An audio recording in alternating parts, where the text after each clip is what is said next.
What is up, everybody? This is the Majestic Blair, formerly known as the Awesome Dude 94, formerly YouTube's #1 source for random bullshit. Now, we are a channel that does intellectual inquiries on the occult. So, I want to talk to you guys about electromagnetic frequencies, and I'd like to talk to you guys about mind states. First, I want to say that anybody that takes an interest into these, the most important thing that I could ever say is that your knowledge and increase of awareness will not magically change your moods.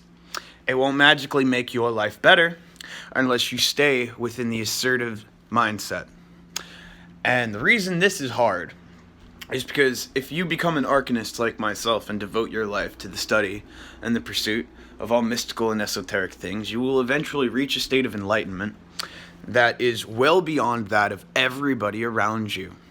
And the way you will have to start conducting yourself, mind, body, and spirit, will also separate you from the collective.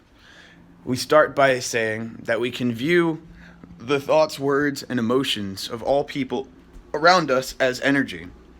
Energy that we pick and choose whether or not we want to process into ourselves and then re-release back to the environment around us. What I'm getting at is, if you're around a person you really don't fucking like, then the worst thing that you could possibly do is listen to them. Because then you have to receive that energy, or let them touch you, or let them be around you. Because that's influence. An influence is a two-way channel, always. There's always a seed that is planted, and there's always a seed that sprouts. And it goes both ways for both parties, and all parties. The influencer always has an influencee. The influencee can equally be an influencer to the influencer. You're going to get to a point where your meditations or your psychedelic journeys, whichever route you prefer, left and right aren't really right and wrong. It corresponds to the law of correspondence. As above, so below as above, as within, so without as within. So, there will be a point in your life where these things will start to contest truths that you feel will separate you from the reality in front of you. And we work on these things by always remembering who we are, remembering why we're studying these things in the first place. What do we want out of our lives? Now, people might say, oh, you're using ego a lot, the want, the want, that's selfish, that's blah, blah, blah. Of course it is. You want to talk about right and wrong. People listen to their minds way more than they listen to their hearts. And they think being the homeless man on the corner, spanging for liquor for the rest of his life, and just because he gives all of his resources away and is really nice, that he's doing the right thing. No, he's not. It's self-destruction. This world, this reality, this universe is a balance. Light and darkness must mingle. Selfishness and selflessness must be one and the same at all times. It is not the conforming of an approach that is wrong. It is allowing an approach to fall into an extremity. There is a reason why the Eightfold Path symbol looks like a star, and how it starts from the very center of the symbol, and each path separates outward looking like a star.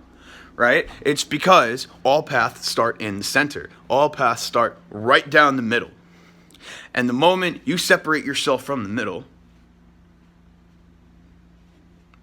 you become an extremity. You let extremities consume you, you become unbalanced. You become polarized. And polarization is the worst possible fucking thing for a mystic.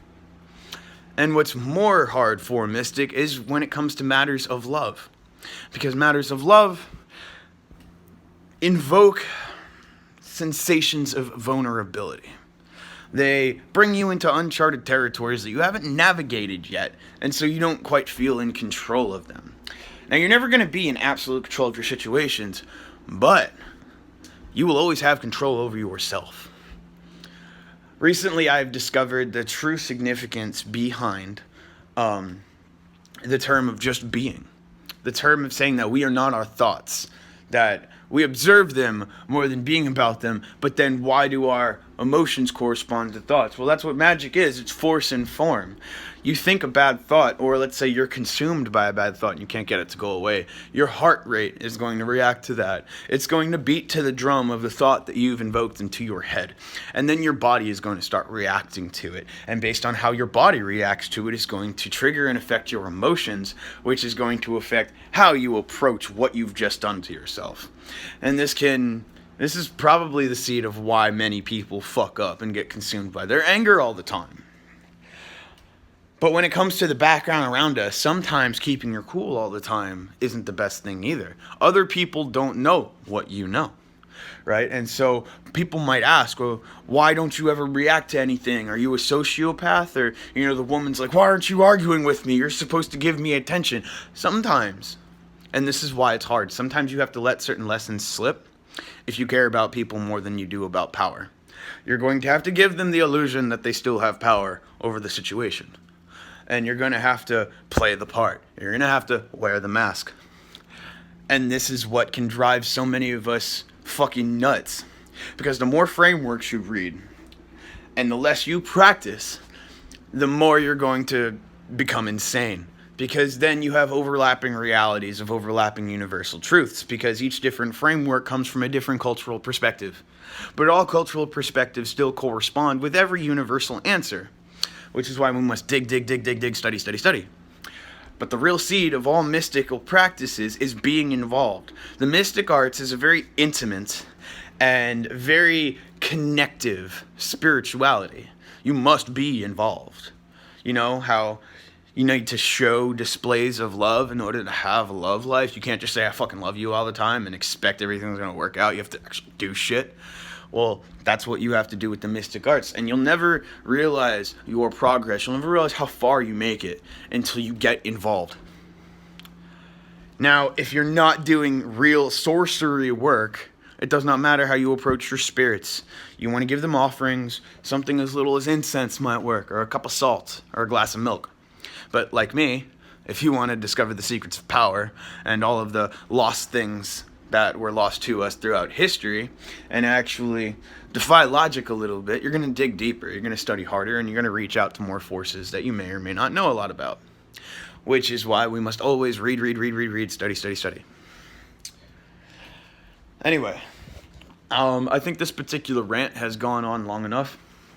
To any of you who were interested by this particular video, please leave a comment. And to any of you who are already mystics, if you have reading material or sources that you would like to share through me, go ahead and put those links and descriptions in my comments for the whole world to see, read, and study. It's Blair Mystic Fox saying blessed be, and have a wonderful day.